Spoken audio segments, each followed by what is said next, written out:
Gente querida, bom dia. Hoje falaremos sobre o Edito de Tolerância de Constantino acerca dos donatistas.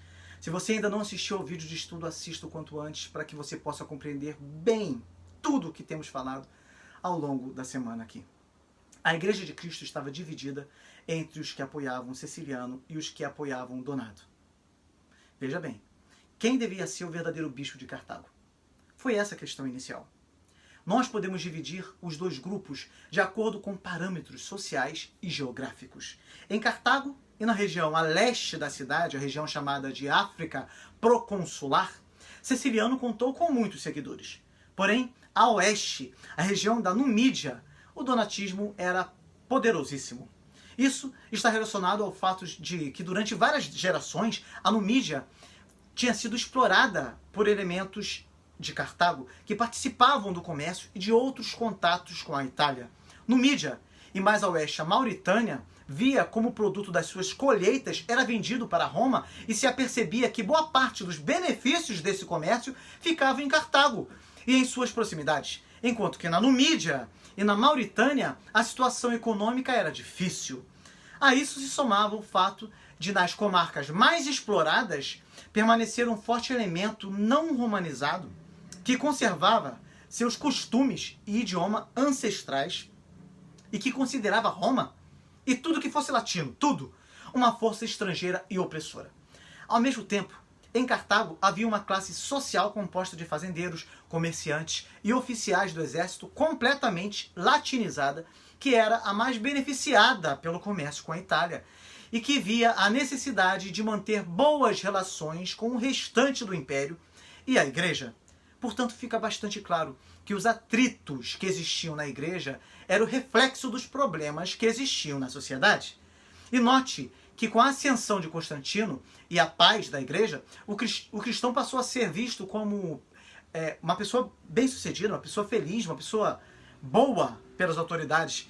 Portanto, era possível ser um bom cristão e um bom romano ao mesmo tempo, dá para entender? Daí as classes latinizadas começaram a se converter em grande número.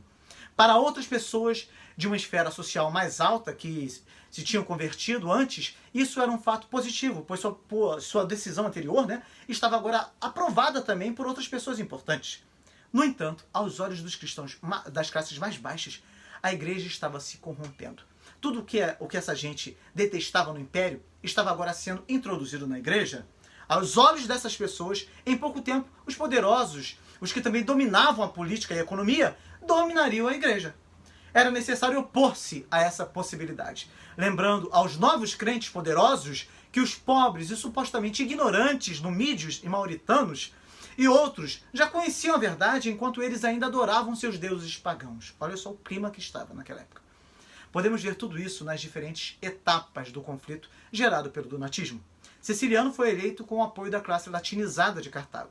As classes baixas da África Proconsular e quase todo o clero e o povo da Numídia se opuseram à sua eleição devido aos sentimentos de inveja que certos prelados nutriam por Roma, somado à obscura tendência separatista das populações numídias e pela exaltação e violência que a terra africana imprimia nos seus filhos. Fato é que o donatismo estava constituído como verdadeira contra-igreja, com os seus bispos e comunidades, com uma organização decalcada sobre a da Igreja Católica. Altaneira, desprezando os seus adversários, rejeitando qualquer contato com os católicos, declarando-se sempre mais católica do que eles. Mesmo diante disso, no ano 321, Constantino tentou restabelecer a paz na África. Ele convidou os bispos católicos a não responder às injúrias dos seus adversários e aconselhou a cada um deles a não tomar nas mãos a vingança que só a Deus pertence. Foi publicado um edito de tolerância que permitia aos cismáticos continuarem a existir. Certamente, se Constantino fosse metade do que os seus acusadores dizem que ele foi, ele teria, no mínimo, dado um basta em toda essa controvérsia logo no início, logo de cara. Teria perseguido os hereges e exterminado os inimigos da verdadeira fé. Mas ele era temente a Deus e sabia que havia um modo pacífico de solucionar o problema. Mas não foi isso o que aconteceu. Os donatistas continuaram se opondo e a situação se tornou intolerável. Um problemão que a igreja teve que passar que encontrou seu reflexo num problema social. Política e religião não se discute. Não é isso que se diz por aí, pelos 4 cantos do mundo? Veja só no que dá quando a igreja deixa de cumprir o seu papel social e se envolver com as demandas sociais. Há muita discussão sobre isso. Eu não quero aqui causar nenhuma polêmica, mas o fato é que vivemos num mundo de intolerância, onde a posição política de um significa a inimizade do outro. Não é verdade? Isso é um completo absurdo para aqueles que se dizem filhos do mesmo Abba.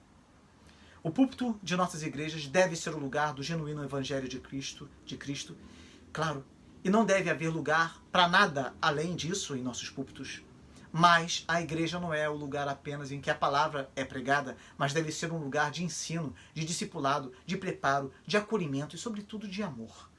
Devemos ter liberdade para conversarmos sobre todas as coisas, sem que isso traga divisão ou cismas ao corpo da noiva de Cristo. Lembre-se de que, assim como o donatismo, muitas heresias cresceram e têm crescido no seio da igreja, porque haviam questões e ainda há questões sociais sérias que não tiveram e não têm ainda por parte da igreja a devida compreensão e apoio. O que você acha disso? Dê o seu like, deixe o seu comentário, compartilhe esse vídeo em suas redes sociais também. Até amanhã, com a graça de Deus.